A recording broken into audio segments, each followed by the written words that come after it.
A very average Monday Night Raw's just finished, although it gave us some really cool moments. Did you notice there really wasn't a lot of people in the audience this week? There was a lot of empty seats. All these pictures have been posted to social media, and this is opposite the hard cam side. This looked like to be the hard cam side. Wow. Monday Night Raw was empty, but it was still entertaining. There was still some cool moments, definitely things you might have missed. Before we get started, make sure you're subscribed to the channel if you're not already, and make sure you've hit the like button. It really does help these videos out. But we start off with the return everyone's been waiting for. In fact, it's everyone's favourite things you might have missed segment.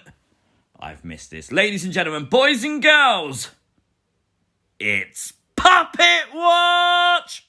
As Chucky made his appearance tonight on Monday Night Raw. Really fun little commercial for Chucky. Obviously, advertisement for the fact Chucky starts on the 12th today as this video comes out on YouTube. His wrestling return. Obviously, brief appearance in WCW confronting Rick Steiner. Oh, it was big. And obviously, this was really fun. Obviously, the moment with Asuka spitting the mist at Charlotte Flair and Chucky turning around and saying, I would have used sulfuric acid, and they couldn't help themselves. Alexa Bliss and Lilly made an appearance. As Chucky said, I wouldn't mind being in the ring with her. We're assuming he means the Lilly doll. And if he does, imagine the children. Honestly, this was a really fun way to use Chucky tonight. But also, if you was on Twitter, Chucky actually tweeted along with the entire Raw show. Just some of the tweets on your screen right now. I can't read some of them out because, well, they'll probably get me demonetized in a second. But that was not all. A lot of you sent me this. The Fiend was seen on Raw in the Chucky commercial. You can see him there on the Peacock app. Quite clearly behind Keith Lee. I had to include it. If you don't know, we love Bray Wyatt on this channel. Yes, it wasn't Bray Wyatt on Raw, but it was actually a sighting of Bray Wyatt, and I'm sure we'll be seeing him soon. Xavier Woods came face to face. Well, face to crown with the King of the Ring crown, I suppose. I don't know. But he came face to face with it nonetheless, convincingly advancing to the semi-finals of the King of the Ring tournament. It is his dream. We did get a nice close-up of the crown this week. Didn't notice on SmackDown, but it's got a really prominent WWE logo, which I thought was kind of cool. We did get the moment where our hearts broke, though, when Jinder Mahal beat Kofi Kingston.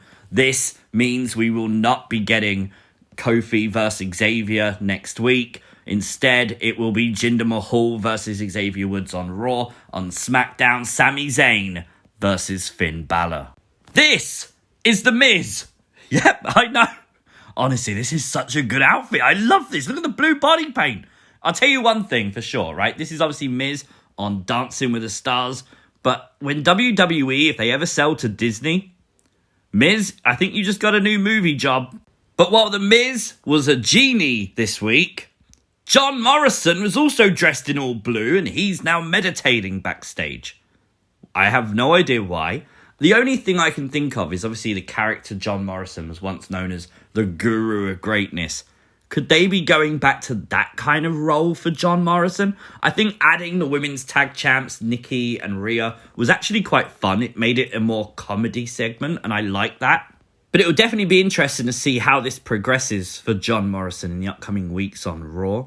Of course, Raw actually started off this week with Drew McIntyre and Big E face to face. I love this promo so much. Big E going out of his way to say this: I let the juices trickle down my chin and betwixt my nipples. That's a thing. But it's also a thing that WWE would not write. Let's be honest. WWE could not come up with that ever. That is such a Big E thing. And I kind of like that because it kind of means WWE obviously are not scripting Big E's promos, which I thought was definitely fun. That did continue backstage. There was more reference to Big E's nipples backstage on Raw. And this segment was cool because it gave us a fun little throwback moment as Drew and Big E shook hands. Obviously, such an amazing flashback to Hogan, to Savage, to the Mega Powers. Honestly, I like that. That was cool. Definitely unexpectedly, the Usos actually came to the ring and confronted McIntyre and Big E at the request of the Tribal Chief Roman Reigns. And that was definitely fun. But something they said was interesting, that Roman Reigns wanted to see who was going to be WWE Champion, obviously ahead of Survivor Series. But they actually said that Roman might want to add the WWE title to his trophy case. Well, interestingly, Charlotte Flair actually said something similar on Raw tonight. Charlotte actually said about winning the SmackDown Championship, because she'll obviously face whoever the SmackDown Women's Champion is at Survivor Series. Could they be setting up to actually merge these world titles? It's possible. And while we're talking about Roman Reigns, he has a new Suplex Assist t-shirt on WWE Shop right now, which is going to make the bucks, because we all know the story right now. Roman Reigns merch sales are through the roof for WWE. They are John Cena level, and Roman Reigns is a heel. That's insane. But the Usos' job on Raw was to make McIntyre and Big E hate each other and to get them fighting. And, well, they were very, very successful. By the end of the match, they were brawling. Drew McIntyre was busted open. That is the setup for Crown Jewel for sure we needed to see. Raw this week advertised their roster that takes effect in 2 weeks' time. But obviously you can see all the names. Very interesting, they put Karrion Kross quite towards the front. Looks like they got plans for him, but look at here. Bearcat. Just Bearcat. Everyone only gets one name.